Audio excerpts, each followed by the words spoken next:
It's the next level. Hmm? Ah! This is as far as I go.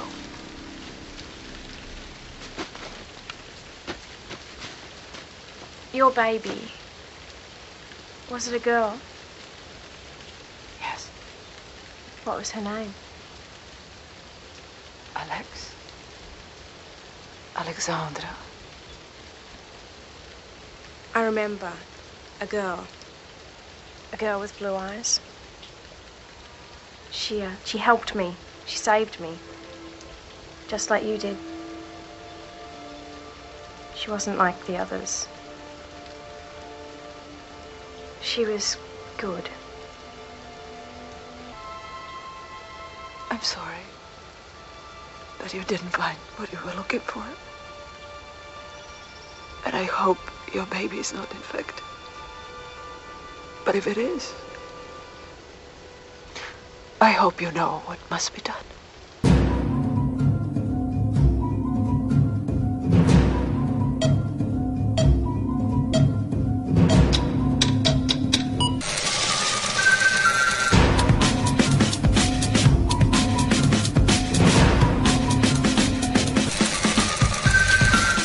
Welcome, everyone, as we head back to the island once again.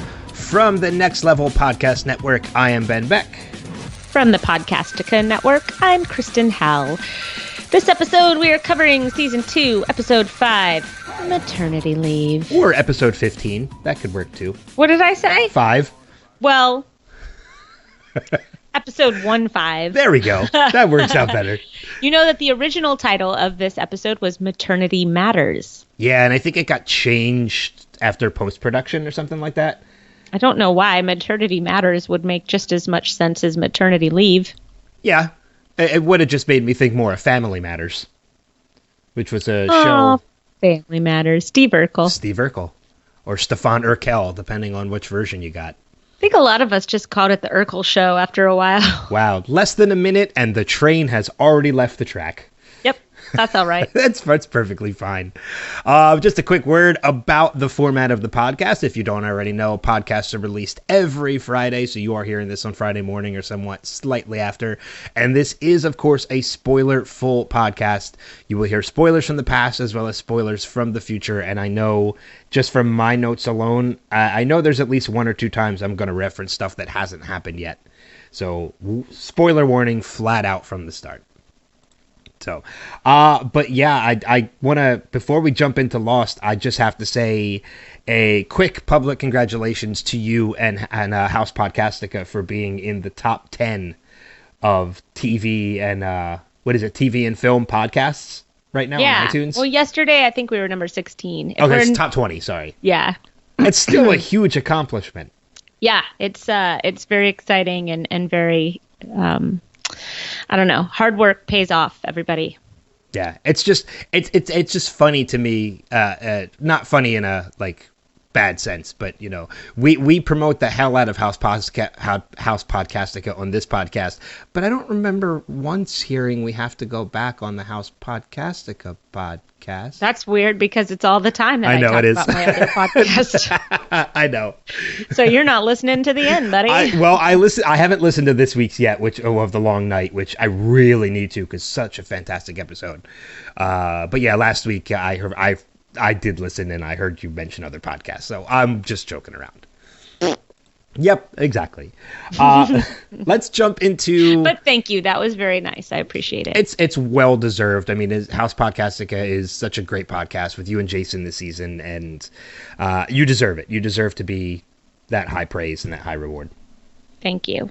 Very nice. Let's jump into things and start breaking down this episode a little bit, bringing up some points that we want to talk about. As usual, I'm going to turn it over to you to kick us off. Okay, so first of all, I really, really loved the fact that this was a very girl squad type of episode, especially when Sawyer was like, "Oh, no boys allowed," and Kate said, "Nope," and I'm like, "That's right, no boys allowed." It was nice to see girls taking charge and going out on a mission, just them, and they didn't really need the dudes to come along with them. Back in 2005, 2006, whenever this actually aired, I think that was probably a bigger deal than it would be now. Now it's women are taking the lead in a lot of shows, but about what is that, 10, 12, 13 years ago, that wasn't the case. So that was really cool to me. And, I liked it that Claire left the baby with Son, and Claire went to Libby for help. And there was just, the men were secondary characters in this episode, which I think was really needed because it's been real testosterone-y in the past couple of episodes. It's been a man's world on that island up until now. So you're right. It was very refreshing to see the ladies working together, as you mentioned. Yeah, and it was nice to see Kate as a leader because Kate was supposed to be the original leader of the show before they decided to have Jack Shephard be in the central character of the series. And so it was nice to see what Kate would look like as a leader and how she would protect the people that she has grown accustomed to. Although it was really funny that she seems to be drinking Jack's Kool-Aid a little bit because she had a lot of gruffness about her, especially when dealing with Danielle Rousseau, and kind of how she felt that Claire was kind of going on a stupid mission, but she still wanted to go along to kind of like help her out a little bit. So it was just funny because I'm like, well, Kate, you're getting a little Jack on us, but that was okay. Well, it's interesting to note too, when it comes to the two styles between Jack and Kate, you're right. Kate is kind of taking on a little bit of Jack's attitude, but I think the big difference would have been if this was Jack that she had went to instead of Kate, Jack would have turned her away. I don't think Jack would have gone. I think he would have told her it was a stupid mission, and I don't think he would have gone with her. Well, and I think that you're right about that, just because when she was adamant that something was really wrong with Aaron, he kind of brushed it off as nothing.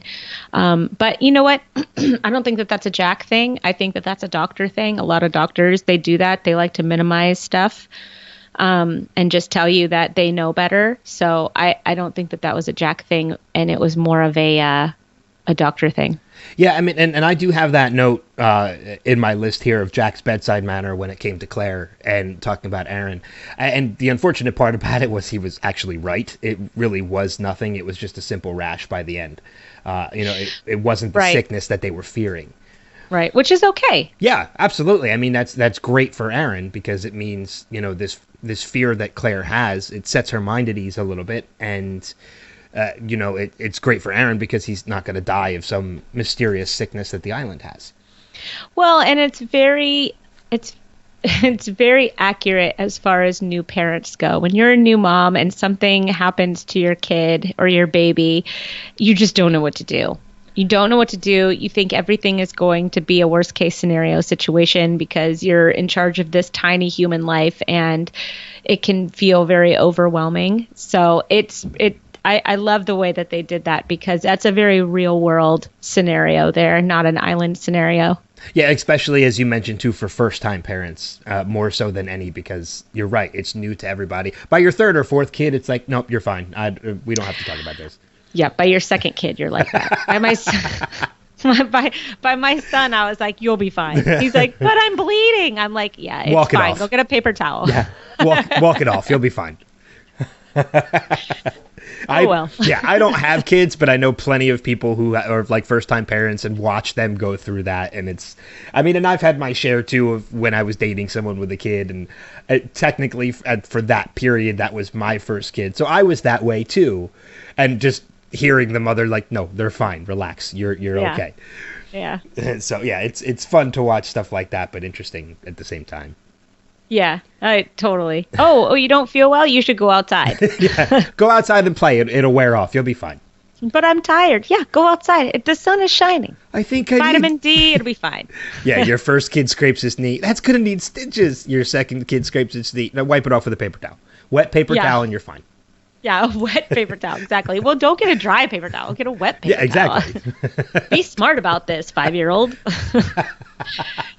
I'm actually pulling from an event that happened. Personal experience? Yesterday. Adam came in and he goes, my knee hurts and he's bleeding. And I'm like, you're fine. It's just You fell down. You scraped it. You're fine. I know. Oh my Mother God, we have to go to the ER. Yeah, No. I know. So that was my first point. Your first point. My number one. Yeah. I want to talk a little bit about one of the things I found interesting, because this is the first episode we get this. We do have flashbacks in this episode, but they're more recent. Claire's flashbacks this time, this entire episode takes place on the island. And all of her flashbacks are from memories that she is remembering. Nothing is from before her time on the island, as all the previous flashbacks that we have. And one of the things I really like that they did with that process and showing all these flashbacks, in particular, is the noise that they use, the alarm sounding. And one of the reasons why I really like that is because of the fact that, like, anytime we see these flashbacks and we get that swoosh, of somebody remembering, or we're seeing something that happened in the past of their lives before they got to the island. In those other flashbacks, it's more where we as an audience are seeing this. They're not recalling it or telling the story. We're just getting this as viewers. But this time around with Claire, these are sudden shocks of memories that she is getting. These are things that are coming back to her just all of a sudden, suddenly. And that's really what that noise portrays really well too, because that noise itself is startling. So to use a startling noise to go to these flashbacks or these memories that she's remembering, it's almost the best way that the writers could to portray what Claire is actually feeling at the time remembering them. It's a startling noise to us as a viewer, and it's startling to her to recall these memories that she forgot. And I just like the way that the writers did that with these flashbacks. That's a nice catch, because I didn't notice that the first time I watched it until I was starting to read up on it, and they said that they had used a new noise, and I said, "Oh, really?" I just totally didn't catch it, and it's probably because I was really paying attention to the flashbacks that she was having, and it was startling. And so it wasn't until like halfway through the episode that I realized that the flashbacks were just going to be island only. You know what I mean? Yeah. Because I'm like, oh, maybe they'll go to like time in Australia or something like that. But no, it was all island, which incidentally was the second episode for that to happen. So that was really interesting. I'm trying to remember what the first one was. I think it was the other 48 days. Okay, yeah, in which I don't think there were any flashbacks in that. The episode itself was a flashback. Yes, I think that you are correct. Yeah, so there was no flashbacks in that just because the whole episode itself was, in essence, a flashback. So, but yeah, that was my first point I wanted to make, is just I love the use of that noise. That's awesome. The alarm sounding, and just as a great way to portray what Claire was feeling at the time as well when she was recalling them. Yeah, absolutely. Good Claire episode. She did such a good job this episode. Yeah. Oh, I mean,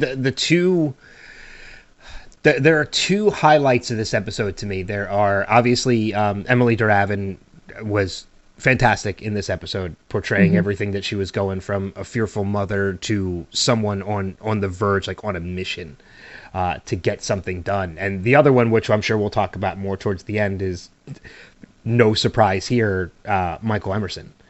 And just the little that we got of him, I thought was just fucking fantastic. Yeah, you know what? I'll use that platform to kind of jump into my next point then, and that's that is the very easy manipulation of Locke. Oh my God. It's so crazy to me how easy it is to manipulate this poor man. And Henry Gale / Ben Linus, he hones in on that almost immediately. We know that the gun locker is not soundproof. One of my favorite lines is when they go, "What should we do about him?" And you hear from the gun locker, "You could let me go." Yes. I forgot about that.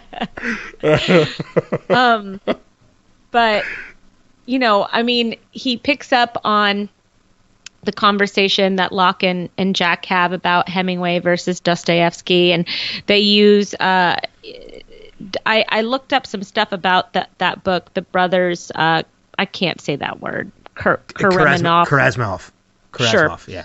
By Dostoevsky, and it's about at the heart of the book. It's about something like the very existence of man and of life itself, or something. And I'm like, oh, that's very island like.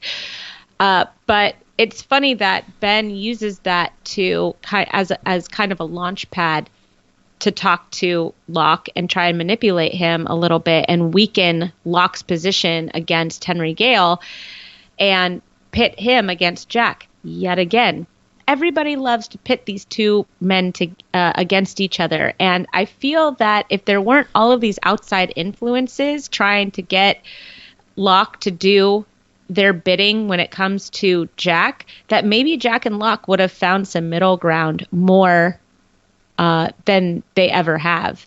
I think that because they're set up as antagonists to each other, as kind of like a mom and dad that just never get along, that they never had the opportunity to come together and actually compromise with each other, because they were always fighting each other. And it was a lot of times it was for other people's battles with Jack.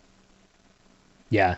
Does that make any sense? No, it really does. I mean, and it's just playing on that a little bit more about how he turns them against each other. You're right. It's a wonder to watch how easily it really is. How easy it really is. And you mentioned, pitting these two against each other at the time. At this moment right now, that's really that's really Ben's or Henry's greatest weapon. Is his weapon is manipulation, because that's really and all he's he been has. doing. Yeah, and all he's been doing is listening, because clearly he can hear everything. Well, yeah, because he's yelling from the other side of the door, "You can let me go." Right, right. Which is a clue that he can hear everything that's happening. Yeah, exactly. Sticking on that for the moment too, that with the Henry Gale aspect of everything at the end. Sure. Another great moment from this episode that I really liked, as far as like that made me chuckle moment, was when Echo comes into the hatch to talk to Henry, and he wants to talk to him one-on-one. And, when Echo walks into the hatch for the second time and Locke's like, "Did you come here for more tools?" And Jack's like, he knows, John. John's reaction is just, "Well, there you go." Like, he's just completely... John is basically along for the ride at this point. Like, he is not surprised by anything going forward. That is such a perfect way to describe John Locke. In season 2, John Locke is along for the ride. He's just like, okay, cool. That's what's happening now. Yeah, exactly. Like, he's just going with the flow. He's not surprised by anything. Now, there are some things that are coming up in the next couple episodes that really do surprise John. Question mark is the episode I'm thinking. Or no, is it question mark, or is it? I don't remember. The name of the episode is question mark is one of them, but I think it's 3 minutes is the one. Is that the one where he has to choose between Helen and his dad? Oh no, Lockdown is the episode I'm thinking of. Oh. Yeah. When he has to work with Henry Gale to like do something in the hatch, because the hatch starts to take on a life of its own. Yeah, exactly. Yeah, there's a lot of moments, like I remember a fluorescent image that pops up in that episode that really surprises John. So there are still some surprises for John, but at this moment, Locke is just, as I mentioned, he's along for the ride. Well, I think that he's pretty indifferent to who knows that there is somebody locked up there, to tell you the truth. I think that he's just following rules or boundaries that have been set. Last week's episode, was it last week's episode where Henry Gale showed up? Yes. Okay. We took the week off, so I'm a little it throws you off a little rusty.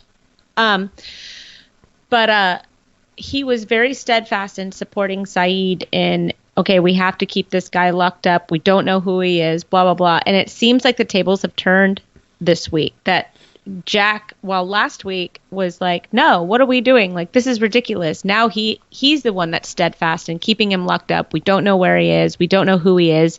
So it's interesting that the dynamic has completely flipped around. Like, it's done a 180, and now Jack is completely on board, and Locke doesn't seem to be as much on board. Did you get that feeling? Yeah, a little bit, and I'm starting to wonder now that, because that's a really good point, and I'm really starting to wonder now if I wonder if these two characters are so polar opposites that I wonder if that's intention. If I think that's something that just naturally happens between these two characters. I think if one of them starts to change, the other one naturally just goes to the opposite point. And because again, like we've heard the term polar opposites before, but this is like the best sample of that, is that they push apart so far that you're right. When one starts to change its tune to like kind of lean more towards the other, it's just natural instinct that the other one changes too. Like they push apart so far from each other, they'll never come to terms with, they'll never agree on anything. So it's funny that you say that, just because while you're talking about that, I could totally see Jack coming in being like, the sky is blue, and Locke's like, no, the sky is purple. and then Locke looks up and he goes, no, you're right, the sky is blue. And then Jack goes, no, the sky is purple. You were right the first time. Exactly. The sky is purple. He goes, yeah, I think it is purple. No, it's actually blue. Like it's like two magnets that keep trying to go together, but they're the same. It's like south and south, and you just can't get them to like come together ever. Yeah, exactly. And I think that's the thing. I think you're right. I think it's that instinct between the two of them that even if they disagreed with what they were saying, as long as it was opposite of what the other was saying, they're okay. They can accept it. I'd like to say that they've agreed on things, but I can't. I'm sure that they have in the past, and I'm blanking on it now. You know, I mean, even with the pushing the button, Jack doesn't want to do it, but he does it. And then he never lets John forget about the fact that he doesn't agree with pushing the button, even though they keep pushing the button. Like he mentioned it again this episode. He's like, because Jack says, or no, Locke says, what's our long-term plan here for this man? And Jack goes, well, we don't have a long-term plan for the button, but we keep pressing it. It's like, dude, what what is the point of bringing that up? It's ammunition against John. I mean, that's really all it is. Right. And but that's the dumbest thing. It's just like people, Jack seems to hate Locke so much that he's like almost petty in the arguments, and Locke's the same way. He gives it right back to Jack when he gets to stick up his butt. It's like whoever has this, this like they trade sticks up the butt every single day, and whoever has the stick up their butt, they're the ones that are going to bring up old shit.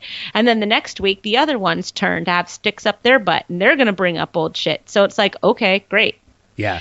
This is the argument that never ends. It goes on and on, my friends. And it's weird, too, because I'm trying to think ahead, because these guys clash so many times throughout the course of the series, so much so that when we get to that final season, like, it is the ultimate clash. But that's Locke's not Locke. Yeah, right? that's what I was going to say. It's a little different because Locke's not truly Locke. But it isn't until, like, we get the incident or... I think it's the end of season 3 with the wheel. Yeah. Where these two guys are finally separated from each other, that we finally start to see a tonal change in these two characters. I think these guys are literally, you talk about the sickness, which is something we'll get back to. I think these guys are actually the sickness for each other. Like, that's an interesting thought. Like, as long as these two are together, they'll never be completely emotionally and, healthy, because that's a really interesting thought. Because they're constantly going to be at odds as long as they're in the same vicinity as each other. Mm-hmm. So I think in some way and form, these guys in essence are really sickness to each other. Right. Jack is the virus. Jack is a virus to Locke, and Locke is a virus to Jack. They're never their truest selves or the best versions of themselves as long as the other one is around. I would completely agree with that. Oh, that's sad. Why is that? There's something very sad about that, because I think that the two of them at their core are really interesting, fascinating, good characters. And, it's like anybody who, when you're paired up with somebody that brings out the worst in you, you never see the best in that person, which is just a shame. Because if each of them saw the best in each other, they could be a very formidable and strong pair. And it's almost like the island wants them to be at odds, because it makes the island stronger to have these two not at their best. Or not only that, but the truth, we've talked a lot about how this island is constantly testing these people. What if Jack and Locke are tests of each other? Yeah, well, they fail every episode. Yeah, so. they do. Yeah, they do. I mean, one of them... They're real bad at passing this test. Yes, they really, truly are. While we're on the topic of Henry Gale, and I just mentioned, I'll make this real quick and then I'll turn it back over to you, how I talked about how, Emily Duravin and Michael Emerson are fantastic in this episode. With the other part about Michael Emerson that really blew me away this episode is the interactions with him and Echo. When Echo, gets locked in there. First off, why would you lock Echo in there with a knife? Because Echo is probably, it's like such a weird thing to say about an ex-warlord. He's probably the most trustworthy person on the island. More yeah, he's up there with Hurley. How's that? I mean, you could put that guy in a locked room with all the weapons, and he's not going to use them unless he absolutely has to. And I think that that's pretty much understood. I mean, he's like this gentle giant at this point. And I love that he was not able to be manipulated by Henry Gale.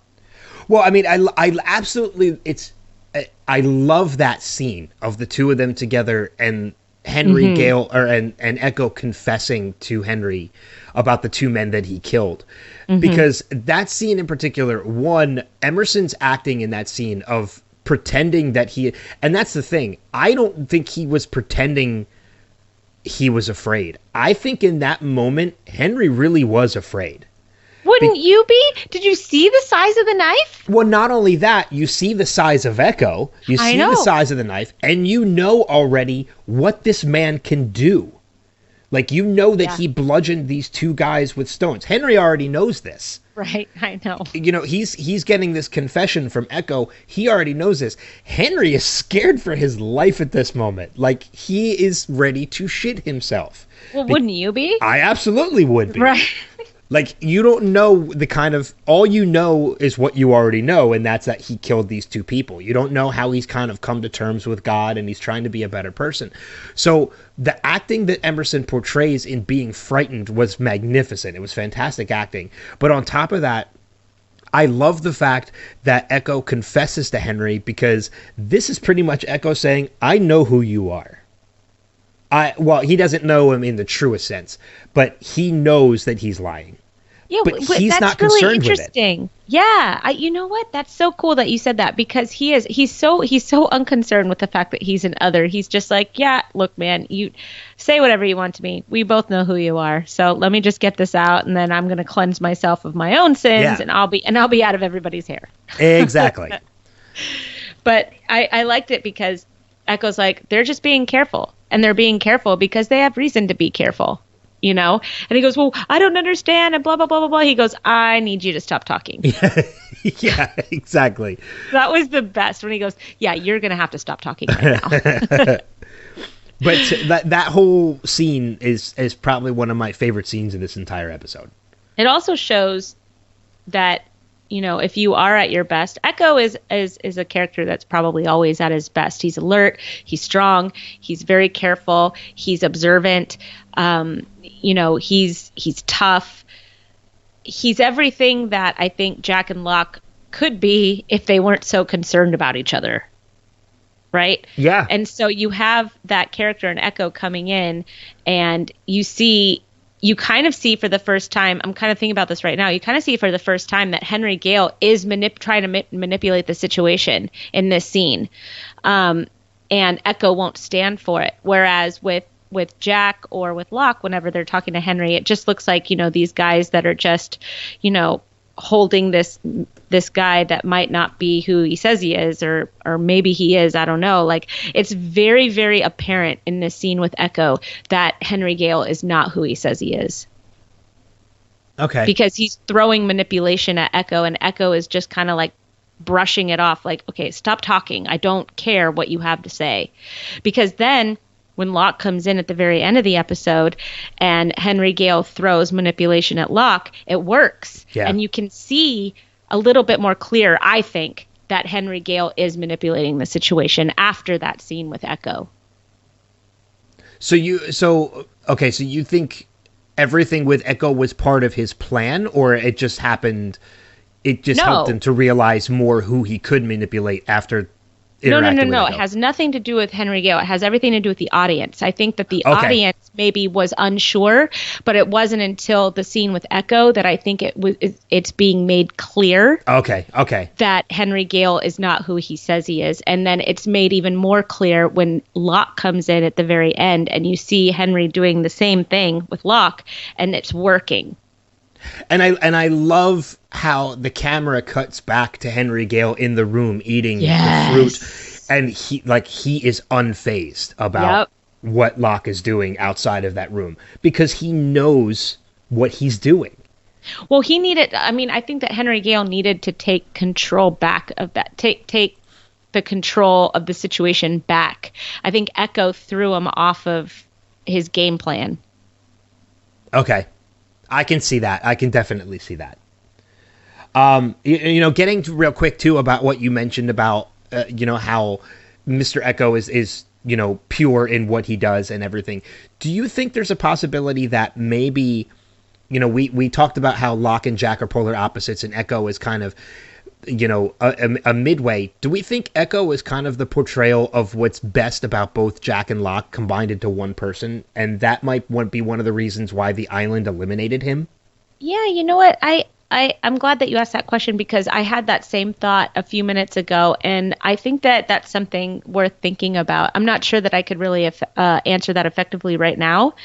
That seems to be something that maybe we should circle back to at another episode, because I think that there's something there with that thought. Yeah, I think that could be a reason why Echo's fate is determined the way it is. I think the island just was like, no, we can't have this. Mm-hmm. I put these two at odds for a reason, and you're kind of throwing a wrench in that plan. You have to go. Echo, you're fucking everything up, man. Exactly. Get out. Leave alone. You're too good. So what about you? What's another point that you have to bring up?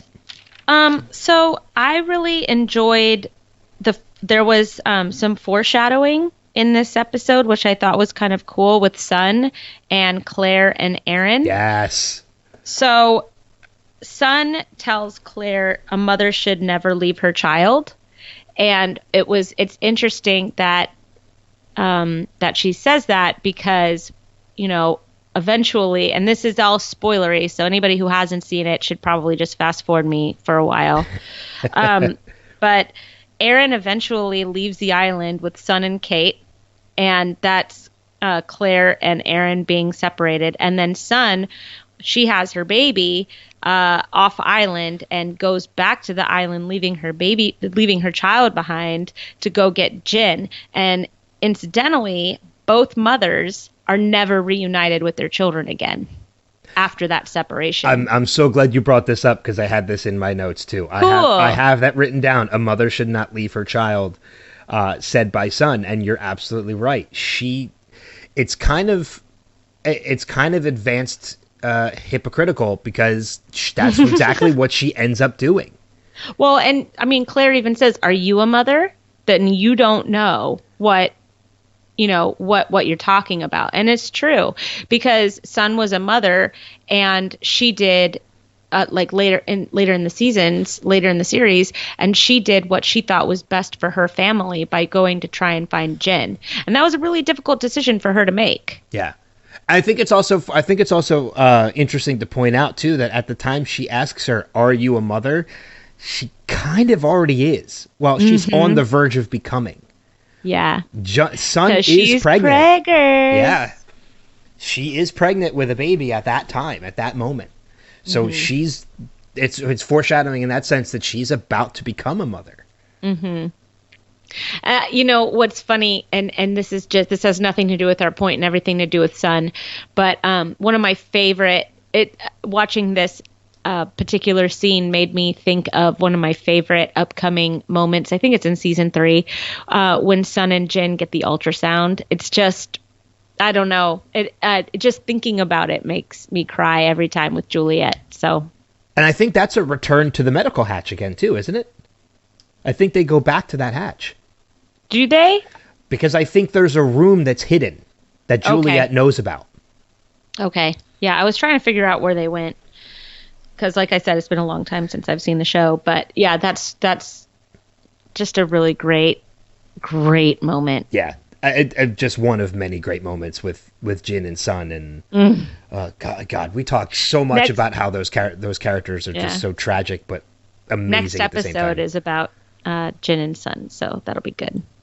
Next episode is the I think it's primarily Sun, but you're right. I think it's a Jin and Sun flashback, and I think there's some truth that comes out next week. Yep, there is, which is gonna be fun. So, what did you want to say anything else about that though? Because that was all I had for the foreshadowing, and I just thought it was interesting. No, you pretty much hit the nail on the head. I just found it great that I had that note in there too. What else do you have? You talked a little bit earlier about books that are read, and the Dostoevsky book that Locke had given Henry Gale to read. There's another book in this episode, and you know me, like I'm at the point where I overanalyze everything now. If I hear a song, I look it up. What's it mean? If I see a book, I look it up. What's it mean? There is a moment in this episode where Sawyer is reading a book on the beach, and it's called Lancelot by an author named Walker Percy. So I looked into this book, and there are a couple things about this story that I feel are kind of fitting, as no surprise that the writers threw in there, are kind of fitting to what this story is. And I'll read a little bit of this, and you can tell me where you think it fits in a little bit. Because Lancelot's a 1977 novel by Walker Percy, tells the story of a dejected lawyer, Lancelot Lamar, who murders his wife after discovering he is not the father of her youngest daughter. There's one or two sentences in here that really made me think. Because he sees it's about the story of how he sees things one way only to find out something is completely different, and that's really a good indication or kind of similarity as to what Claire goes through this week. Is with because Rousseau. With Rousseau, she's been, ever since she returned to the island, she has had this idea in her head that Rousseau was trying to bring her back to the hatch, only to find out that was not the case. She was literally trying to rescue her. Mm-hmm. And I feel like that there's a big comparison in what is the main plot of this story in this novel that he's reading, how it is to Claire's story in this. Mm-hmm. And there's always, the writers are so fantastic about just throwing these little nods in there as to, ways to kind of play off of what the story is. So it's nothing really too engrossing to get into, but as the moment I saw that book, I'm like, yep, I got to look into it. I got to see what it means. And reading over the synopsis of the book, there's a lot of points that are very similar to what is going on in this episode. That's really interesting, because I think that there's a lot there to that, because this is a nothing is what it seems kind of storyline for Claire. Yeah, because here's a particular line from the synopsis. I didn't mean to cut you off, but no, that's okay. Through the monologue, the reader learns Lancelot Lamar's view of the world. He makes accusations, but also questions his own accusations, knowing his own limited ability to view things with clarity and objectivity. Yeah, so I mean, there is something there with how she feels about Rousseau. There's also something there with what she thinks is going on with Aaron. And then for the audience member, this was going to be one of my next points anyways, so we'll just kind of tandem this. But it's also kind of what we think we know about Ethan. Ethan is very interesting in this episode. He seems to be somebody that really cares about Claire. He seems to maybe be at odds with Tom Friendly and not doing what he's supposed to be doing, but he's also very ruthless and he's doing what needs to be done and what his job is. Now, I think, if I remember correctly, there is an episode that's going to be about Ethan and his story at some point, correct? I think you're right. I think in season 3 we get a little more focus. At this point we've already gotten more background into Ethan that makes him a complicated character. Right. But yeah, I think you're right. I think there is an episode next season where it becomes even more complicated because we find out how because we do, because it ties into Juliet's backstory. Right. Yeah, we do get a little more of Ethan. And then the last thing that nothing is what it seems is when Kate finds the locker full of all the costumes and the theatrical glue and the beard. And I mean, everything's starting to kind of come up now that things are not what these survivors probably think that they are. Like, who are these others? Where are they? What are they doing? Why are they dressing up? Why are they taking babies? Why is there these vaccines?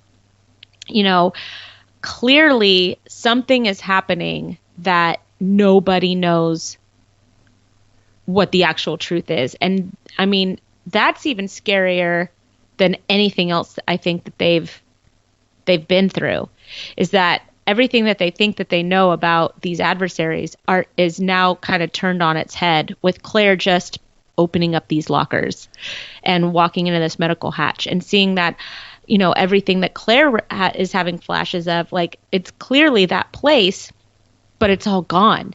Like, all of it. The nursery is gone. And you could tell that was the nursery, the booty, the outlines of where the characters were on the walls. Yep. Yeah, the rocking chair is still there, but everything else is gone. So it's so unsettling. Well, I want to touch on that for a minute too, because as viewers, we obviously know a little bit more about these people or have more questions about these people than the Losties do, because you're right. It's not until Kate finds the theatrical glue and the beard and everything in the locker that Kate comes to the realization, okay, these people are probably, maybe not the realization, but she's starting to question who these people are. Uh-huh. And at this point, she's the only one who's kind of questioning it. Claire is more determined to find this antidote or this medicine for Aaron. Rousseau is more determined to find Alex at this point because she's pretty aware now that Alex is still around and Alex is still alive.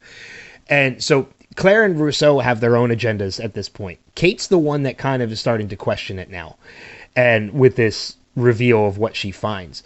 But as audience members, there's a couple other clues in this entire scene that make us wonder, who are these people and what else do they know? And the two clues in particular that I'm talking about are, one, the mobile is made of oceanic planes. Yes. But I don't know if you caught the song that is playing. A falling star and put it in your pocket. Yeah. So you cannot strike that up to pure coincidence that the song playing on that mobile is the same song Claire told the people adopting Aaron she wanted them to sing to him.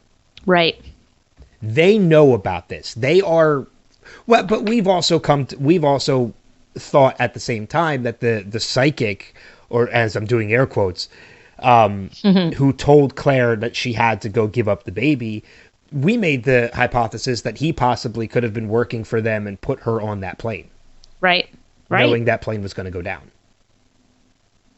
So these others, as they are, or as we know them by now, there is so much more to these. And I think you're right. I think that's a great realization that's probably the scarier thing right now.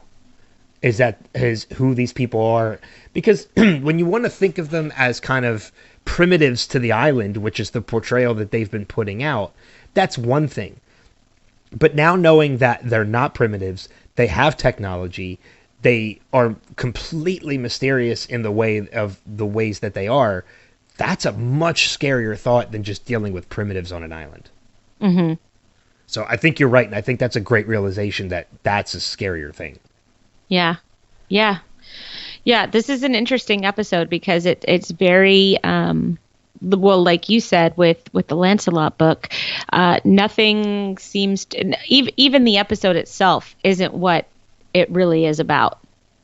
Like in the underlying of the entire episode, you have Henry Gale is starting to learn who he can and cannot manipulate, and then on the other end, you have Kate finding out that the others are not, as you said, primitive people or natives, right? They're actors. Natives is a better word. I don't know why I went primitive. I know. Well, that's okay.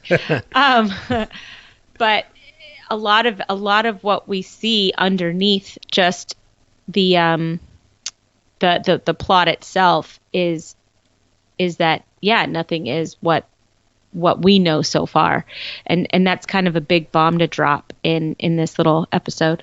Yeah, I mean, we see, Mr. Friendly clean shaven in this. It's the first time we've seen him like that. He looks so good. I love MC Gainey. Like he's another one. If I could get him on this podcast, I will, because I think he's a fantastic actor. I've loved him and everything. But one of the other scenes that really sticks out in my head is, we don't get it until next season. There's a particular scene in which Jack has been taken, by the others, and Kate and Saeed and I think Charlie go after him. Excuse me. And when they come to a place where they find Jack, they see Jack running towards them. They think he's trying to escape, when in essence he's playing football with Mr. Friendly. Right. Like he's having a catch with Mr. Friendly. And like that scene threw me so much, but at the same time, I it's highly memorable to me. Like I still remember that scene clear as day. Right. And it's because of that impact that it had on me. Right. Of right. like, what the hell is going on? The whole show is nothing is what it seems. Like you see one thing, they're like, look at this cool ball. And then really it's not a ball. It's like a sphere that holds an infinity stone or something. Like you're just like, okay, what are we doing with the ball? Yeah, exactly. I mean, and talking more about nothing is as it seems, talking a little bit more about Ethan, I want to get your reaction on this, and I'm going to pose this question to you. Upon first viewing of this, did you believe Ethan was a good person and we were just completely misunderstanding of his character? Or do you still think it was like kind of, there's definitely gray area with Ethan? I'm a big believer in gray area. I think that people can be good while being evil if they're put in a certain set of circumstances. So, I like to try and find the best in people, especially back when the show was on. I was very much more an optimist than I am now. So I'd like to say that maybe I did feel that way. Yeah. Okay. There was gray area to him. And I only bring that up because that's exactly how I was. Like, even in rewatching this, I was like, okay, I want to give Ethan the benefit of the doubt. He really is trying to help Claire and the baby. But then he drops that line of, when Claire asks what happened to Charlie, and he's like, oh, I let him go back the moment I got you. And I was like, the switch flipped. I'm like, oh, wait a minute. No, yeah. I thought you were good, but no, you're a liar. Like, that's a lie. Oh, he did. Yeah. I hung him from a tree. Yeah, but I think it's also curious to note, too, that even though he tried to murder Charlie, Ethan's bedside manner is still better than Jack's. I know! I know it. Gee whiz. It's still, because he was so nice and comforting to Claire, and like his bedside manner is still better than Jack's. You know what, though? I will say that Jack's bedside manner with Claire this episode was nice. He was nice to her. Yeah. He was, at the beginning he brushed her off, but at the end she's like, oh, thank you so much. He's like, I didn't do anything, but yeah, he looks really good and blah, blah, blah. And I was like, oh, that's sweet. you're still a douche, but that was sweet. Yeah. So what about you? What's any other points that you wanted to bring up? Think. Because I do have a couple more. Oh, I just had a question. Okay. What was the water that was sour? That was keeping her drugged, right? Yeah, I have that too, and that's exactly what I think. I think that was more because Ethan didn't take a sip from that canteen. No. I think that was the way of keeping her drugged. Ugh. See? And that makes him a douche. There's that gray area. Yep. He's switching from that white to black. Drugging the pregnant girl. Good job there, buddy. Yup. What do you have? Because I'm done. I don't have anything else. I have a couple other things. I'll go through a couple of these real quick, and then I'll save the one that we could discuss actually for last. I think it was funny to see Libby as a clinical psychologist and going through with Claire probably what she went through as a patient. She didn't learn that from... Well, I mean, there is a chance she could have been a clinical psychologist before she went crazy. I don't think that's ever revealed, but I just found it funny. I also didn't know if you happened to notice this or not. This is a complete Friends reference. But in the scene towards the beginning of it, after Aaron starts crying and we see Claire and Kate walking the beach and you can kind of hear the baby sound effects in the back. It is the same exact baby sound effect that is used when Ben cries every time he is in Monica's hands. Yeah. I don't know why. I think that because I watched that episode recently and it just clicked that they were the same. Oh, that was such a good episode. Yeah, I noticed that there is an escape hatch in the medical hatch. Yep. Don't know what that's all about. Well, pregnant bitches be escaping. I don't know. We talked about a little bit about Mr. Friendly already. Jack and Echo's interaction on the beach when he goes to Jack and he says, I want to talk to him, like, who is the man in the hatch? My favorite part of this interaction is, when Jack says to him, why exactly would I help you or would I let you do that?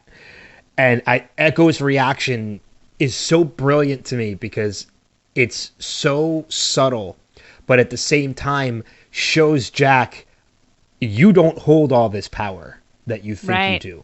Right. And it's like literally Echo's response is because you want to keep him a secret. Yeah. As in, like, I can tell people this shit if I want to. Right. And you'd be screwed. Mm-hmm. So, like, it's such a jab to Jack. It's so subtle in his delivery, but at the same time, a jab to Jack because he's telling Jack, like, yeah, I can fuck you if I want. Yeah. Like, I could screw you. I could screw you over if I want to. Absolutely. He wouldn't, but yeah. No, but he absolutely wouldn't. But it's just fun that he plays with it. Yeah. Because he knows he can. One more quick note, and then I'll go into the last big one. Claire in the fridge. I know your mind is clouded with wanting to find this medicine, but if everything else in that hatch is gone, did you really think that medicine would still be in that fridge when you lifted it up? And if it was, it's unplugged. Yeah, exactly. It's not any good. And there's no needles. That just made me laugh. I'm like, really? You're going to struggle to lift this fridge? You know it's not in there. But what's interesting, too, is that I don't know. I mean, Claire doesn't really know about what's going on in the hatch, I think. But there are injections in the hatch that Desmond was giving himself all the time. And I wonder if those are all like the same. Possibly. Did you happen to notice the correlation with the numbers? Yeah, the numbers were on the medicine bottles. The numbers are on the medicine bottles. Yep. Very subtle. Yeah, but still there. I just love the fact they're like, hello, numbers, we're still here. Yeah. All right, so my final point. We didn't talk really a lot about Alex because we do get an introduction to Alex, even though we don't know yet that it's Alex. But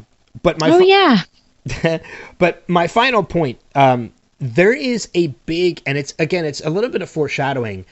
There's a big comparison to Claire and Rousseau in this episode.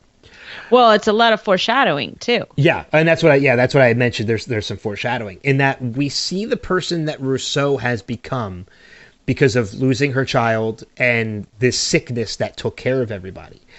And Claire is kind of going through the same thing. Luckily, she has Rousseau to kind of bring her down a little bit, even though she says at the end, "If I hope your baby's not sick, but if he is, you know what you need to do." That was ominous. When you look forward into this series, Claire goes down that same path. Mm-hmm. She loses Aaron, and she becomes very similar to, she becomes Rousseau. Right. Like, she's living out in the jungle. Her hair is disheveled. She's wearing, like, dirty clothing. She basically becomes Rousseau. Yeah, I always thought that was a misstep with the show. With Claire? Mm-hmm. Why would you think that? Because I think that they didn't utilize the relationship between Claire and Jack the way that I really wanted them to. Oh, and yeah, because we do find out they're related. Yeah, but it's never even like a thing. You know what? Come to think of it, I don't think there's any interaction between the two of them after he finds out. Right. And it was one of those things that going into the final season, I remember being really excited about seeing what was going to be happening with this. And that was just one of the biggest disappointments to me in the series at series end. Yeah, because I mean, there is that moment that Jack finds out that he and Claire are related, and he's been raising his nephew this entire time. Yeah, but whatever. That's very true, and you know, it's not until the final season that Claire takes that transition into the Rousseau character, because she spends most of her time in the 5th season gone, like she's disappeared into the jungle, and then we see her again in the 6th and final season as that plays out with the man in black becoming Locke, mm-hmm. and all that fun stuff. I don't think they ever interact. In the time that Jack comes back to the island to the very end of the series, I don't think there's any interactions between Jack and Claire. Yeah, I mean, I'm sure anybody that's listening, maybe they do, and maybe we've missed it, but please let us know. Preferably not with, expletives and exclamation points, please. But yeah, I mean, I just remember at the end of the series being really, really disappointed in that. And I just thought that the way that they concluded Claire's character was very disappointing. Yeah, she pretty much just gets on a plane and she fizzles out. Yeah. Yep. You're right. They really do fizzle out her character. Mm-hmm. But yeah, I agree with that. That's one of the few things I was disappointed about mm-hmm. when it came to the way the series ended. I know other people were disappointed in other things, but I'm not one of them. So, but yeah, that's pretty much everything that I have. Cool. So I know, and that's everything that you have as well, right? Yep. Yeah. So I mean, you mentioned it. Next week we're going to be talking about more Jin and Sun with my favorite characters. Yeah, with the whole truth, and that's a big truth that gets revealed in this episode. So that one's going to be fun to talk to. A couple notable characters we didn't see this episode. There was no Charlie, no Hurley, no Ana Lucia, no Rose and Bernard, Saeed. No Saeed. Yeah, so a couple key characters not seen in this episode. But you know what? Boo. That's okay sometimes. I think that needs it, because then you can concentrate harder on other stories. Because I know next week there's no Claire and no Echo. Boo. I know. So, it's all a boo. We do have a piece of listener feedback this week, and that comes from our buddy Steve. But before we get into that, obviously, there are ways we want to encourage you guys to leave us feedback for future episodes as well, and there are multiple ways that you can do that. First and foremost, we're on Facebook at facebook.com/Lost Revisited. We are on Instagram at Lost Revisited Pod. You can email us at lostrevisitedpod@gmail.com. And if you'd like to leave us a message, you can record it yourself and send it to our email address. Yippee! I want to put this out there too. I know we've been talking a lot about doing this, and we kind of got away from it. And I really want to focus back on it. I want to start bringing people in as special guests again, like as guest hosts. Yeah, that would be great. And I think we're going to start that with season 3. So it's going to be a couple weeks before we're going to get to that point. But if you are interested in becoming a guest host with Kristen and I want you to send us an email or message us on Facebook and tell us what you love about the show and what your favorite... we want to know a little bit about you before we bring you on. Now, it's not going to prevent us from bringing you on, but we want to know a little bit more. So tell us what you love about the show, your favorite character, and your favorite episode.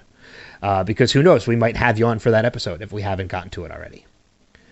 So, but as I mentioned before, we do have our piece of voicemail from our buddy Steve Brown. So let's play that now. Hello, Ben and Kristen. This is Steve with just a quick voicemail for maternity leave. Not a lot of notes on this one. I only got a chance to watch it once with everything that's been going on this week and getting ready for Avengers. I did think of one thing, though, when Henry, at the beginning, when he says, you could let me go, I kind of wondered, where would you go? You know, if your story is true, you literally have nowhere to go. So I thought that was an interesting question. And this rewatch is great. I love it, but it's reminding me of all the things that I don't remember. And so I don't remember if we ever get a full understanding of what they were trying to do with Claire's baby. I know there's something that comes out later about it, but it is interesting to see all the little things that Kate found that we're going to find out later what they mean, finding the theatrical glue and the disguises and that kind of stuff.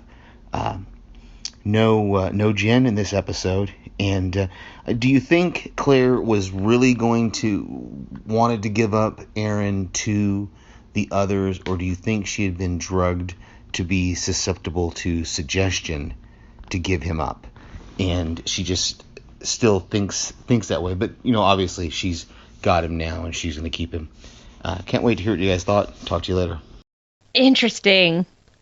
That's interesting. Yeah, where would Henry Gale go if his story is true? Maybe just be taken in as part of the collective. I think, no thanks. I mean, I think basically let me go just means like let me out of this room. Hey guys, it's our new guy. Yeah. All these bruises in this stab wound. This is how we found him. So we don't know either, right? Right, Henry Gale, right? Nudge, nudge. Remember our story. Remember our cover. Exactly. Saeed's in the corner, like washing his bloody knuckles. Nothing to see here. Move along. Exactly. That's a good point, though. That is a really good point. Is where would you go if you were left out, and would you try and leave to get away from these people who kept you prisoner, or become a part of the collective? I don't know, man. At this point, they've done a number on poor Henry Gale. Poor Henry Gale. We know he's not. No, there's no poor Henry Gale. There's but if he was on the up and up, it would be poor Henry Gale. As far as the resolution about Aaron and sickness and babies and stuff like that, we do get a revelation about pregnant women on the island and who has babies and who doesn't. Yep. Yeah. So I'll leave it at that. And Steve also mentioned too, he loves he remembers how much he forgot about the show, or how much he doesn't remember about the show. And that's what we've been saying too, is like there are things that we've watched this series through 4 or 5 times, and now going through, because it's been so long, there are still things about the series we don't remember. Yes, some people like to point it out in private messengers with expletives and exclamation points. You and I are going to have to talk about this when we're done recording, because I don't know who this is, but I'm curious. Never mind. I know who it is. Yeah. Never mind. Somebody who didn't leave us a voicemail this week. Yeah, he usually does. Okay. That's okay. Yeah. I just like giving people a hard time. No, it's fine. I appreciate anything that anybody wants to send. Just, I am a big proponent of being kind, which this person is a very kind person and dear friend. So yeah. I feel like it's okay to. He does it for fun. He's not doing it for to be intentionally hateful. So it's great. Yeah, but I think that's going to wrap it up for this week. As I mentioned, next week we're talking about The Whole Truth, which is the next episode. So leave us your feedback for that episode over the course of the next couple days. We talked a little bit about Haas Podcastic at the beginning. So once again, congratulations to you and Jason on the success that's finding this season. Thank you. Be sure to check out that podcast as well as any other podcasts on both Podcastic and Next Level podcast networks. What do you have going on? I'm excited because I know we're going to be, and I think you're going to be a part of it as well. Our buddies Mark Kirkman and Steve Brown, who left us the voicemail on their podcast, Panels to Pixels, they're going to be doing a Avengers Endgame roundtable. And it's going to be actually those two plus me, you, and Jason, who's your co-host on House Podcastica. Yeah, it's proving to be a very busy recording season right now. Yes. But I love the fact that it's going to be a big roundtable with both Next Level and Podcastica podcast hosts. So yeah, it should be fun. I mean, I'm going to have to really raise my girl flag among all you men, but hey, I man, trust I can do it. No spoilers, but there is an awesome scene pertaining to that in that movie. Yes, there is. No spoilers. No spoilers. That's all I'm going to say. But if you haven't seen Endgame yet, do it. Watch it. But watch it if you've seen, the Marvel movies. I really think that look, I'm not going to give any spoilers. I'm not even going to tell you which Marvel movies I think you should watch because I do have a list. But I do think that you should watch all of them because it's such a nice payoff for anybody that has actually taken the time to see all of the movies, all 22 of them. There are subtle nods to every movie in Endgame. Yeah. So and they're good. They're not bad. They're good. And by the end of it, you care so deeply about these characters. I don't know. You just feel like you're there with them in the end game. So I highly recommend the movie. I committed the time to watch all 21 movies the week before seeing Endgame. And let me tell you, that paid off so much when I went and saw Endgame. It's the fastest 3 hours I've ever spent in a theater. And it is I think it's the most perfect 3 hours I've ever spent in a theater. It was excellent. Yes. It was very, very excellent. I would agree. But when it was over, I remember Dave and I, we looked at each other, we're like, that was 3 hours? Yeah, it goes by very quickly. Feel like 3 hours. Not at all. It goes by very quick. Mm-hmm. But yeah, I'm with you on that one. Highly recommended. If you haven't seen it yet, go and see it. And then listen to Panels to Pixels, roundtable discussion. I think next Avengers week. Endgame. I think next week we're going to be recording that. So yeah, I don't know. I don't know yet either. It hasn't been scheduled yet. Yeah. But plenty of time for people to go out and see Endgame before they listen to it, which is good. Yeah. I think that's going to wrap it up then for cool, this week's episode. Any final notes on your end before we get out? No. Okay then. Simple enough. Valar Margulis, Valar Dohyrus, Valar my ragtime doll. There you go.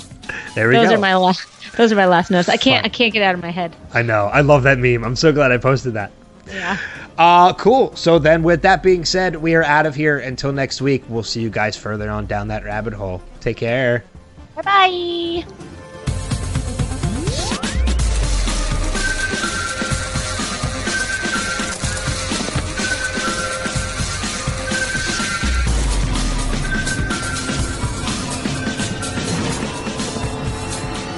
We have to go back, Kate.